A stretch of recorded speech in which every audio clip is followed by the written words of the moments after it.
as part of your incredible playing and coaching journey, your first team as a pro was a little team called the New England Patriots, who had a guy called Bill Belichick as the head coach. How much of his coaching rubbed off on you and how you go about things now? Yeah, I think the biggest thing was just his attention to detail and his never leaving any stone unturned. I mean, his teams are prepared for any situation.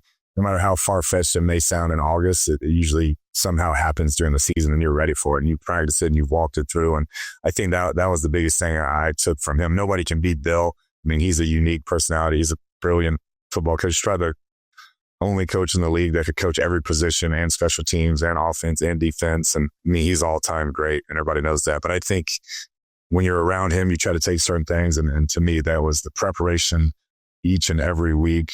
You know, he didn't let it get old for the players. He made you adhere to it. And obviously the success speaks for itself. Yeah. You talked about attention to detail, preparation. I observed it firsthand working with you. I remember the first time I walked into your office and I described it to someone the next day as it was like a scene out of A Beautiful Mind. There was just all these play calls like scribbled on an entire wall of whiteboard. And when I looked at one of them, it was like from 2003 and it was like from years ago. So attention to detail is one of your things. And I assume obviously some of it was from Bill, but was that always a part of you? And was that from growing up, or like how did that come to be one of your characteristics? It did. It started with my dad. Obviously he was a Marine and fought in Vietnam. And so we were kind of raised on those principles that with the military background, attention to detail was one, always be early, always finish things.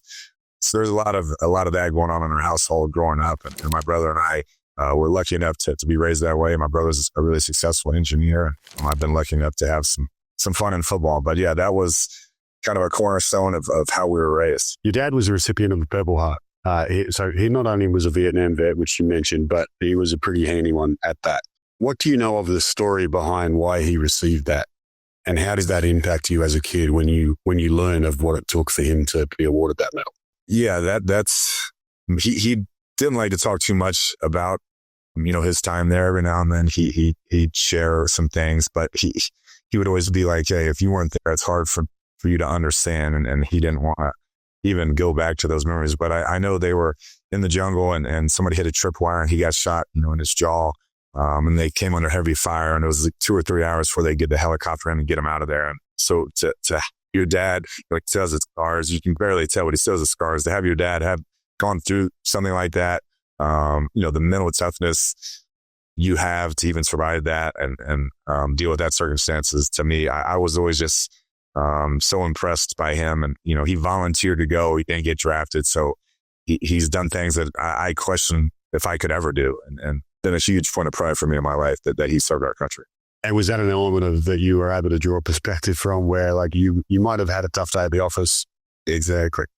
We're down at halftime. I think. All right. Are you have a bruise on the field? You better get your ass up, get to the sideline. Like if the bone's not sticking out or bleed, find your way to the sideline. So did you at the time, as you're getting raised like that, right?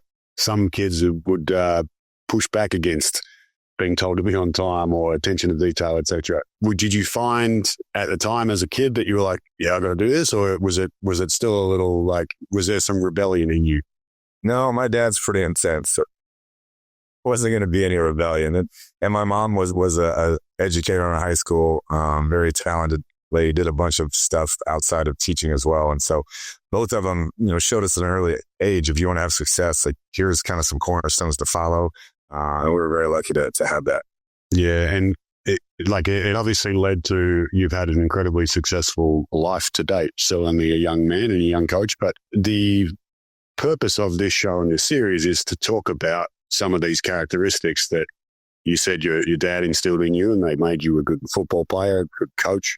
I'm curious to know whether, like at what point along that journey, if you look back over the 40 odd years that you've been on Earth, if you go back over those years, like most guests, and even when I'm, it's not a guest, if I'm talking to a player, coach, military operator, whoever it is, someone who's a high performer can point to almost a turning point or an actual moment, a game, an event, an interaction with another human where it's like, that was the point where I recognized that there's more to just being good than just being physically good or having this talent or being in the right place at the right time, and that there is an element of mental toughness that's a separator, both in the moment, but also over the long term. Can you pinpoint something like that along your pathway where you're like, yeah, that was the point where I realized this is more important than people might give it credit? Yeah, I think that being the son of a coach and playing Texas high school football and all these things, I was set up on a pretty good path to be successful. We had a good high school team. I played early in college, so things were going pretty smoothly. And I think that I was fortunate enough, to get drafted by the Patriots that you talked about, and to witness Tom Brady, who has the great story probably in the history of sports when you're talking about overcoming things and, being a 6th-round pick, splitting time in college, and just watching how he did everything at an elite level, the maniacal approach where it was his entire life was dedicated to being the greatest quarterback of all time, the food he puts in his body, the routine, the recovery, all of it. I think to me, that's when it really hit me like, this is the separator here, because everybody's pretty good. And I thought I was pretty good. I thought I worked hard until I witnessed what he put into football and how much it meant to him. And I think that was a big eye-opener for me. Like, this is a different animal here. Yeah, he is a different animal. And that's amazing that you got to observe that up close. You kind of skipped a little bit there in the story of you happen to be a pretty handy college quarterback yourself.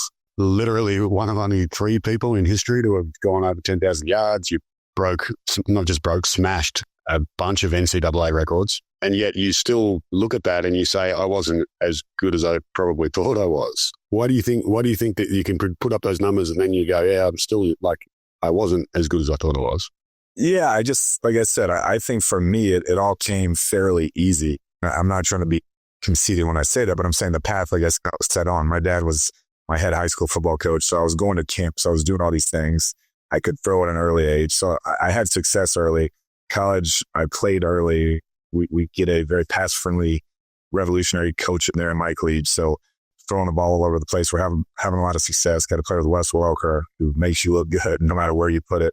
And so I think looking back on it, there's more I could have done. Had I been challenged maybe earlier, maybe that would have helped, but once you get to the league and that's the eye opener, that sometimes it's tough to, restart and figure it out and say, all right, well, we gotta adjust and really step our game up here. And so I was back and said, there's definitely things I could have done and put more into it. And, as I transitioned to coaching, that's what I learned. That's why I was like, I'm never going to have that again. I'm never going to have the what ifs again or regrets again. I'm going to attack this with everything in my heart and soul. And so it was a tough lesson learned, but looking back, it's probably the best thing ever happened to me. Right. You mentioned challenges there. Often people will point to challenges as a turning point or a point where they make a shift. And you've described it perfectly there, where it was, okay, I'm not doing that again. I'm going up a level. What was the first time you really felt you got challenged? You said if you got challenged earlier, it might have helped. But when was the first time you look at it, you're like, wow, I was really challenged there and I either wasn't up to it or it broke me kind of, but made me? I would say that first year in the pros, I had my entire life. That's all I wanted to do was play quarterback. No backup plan kind of mentality where it's like, I'm going to do this and I'm going to be wildly successful and go. And you get there and it doesn't go like you expected and you get released and, you're embarrassed and all these different things that I hadn't dealt with yet.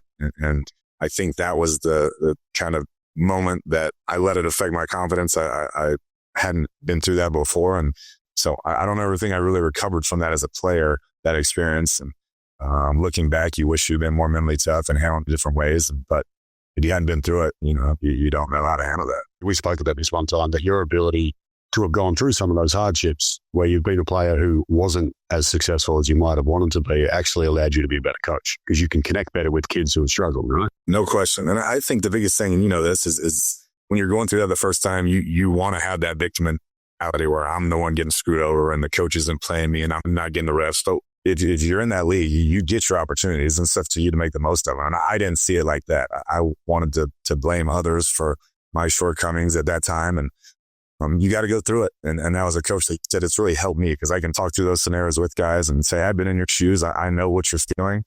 And trust me, coaches want to win games. They want to keep their job. They're not screwing you over. If you were good enough, you'd be playing, you'd be getting the reps.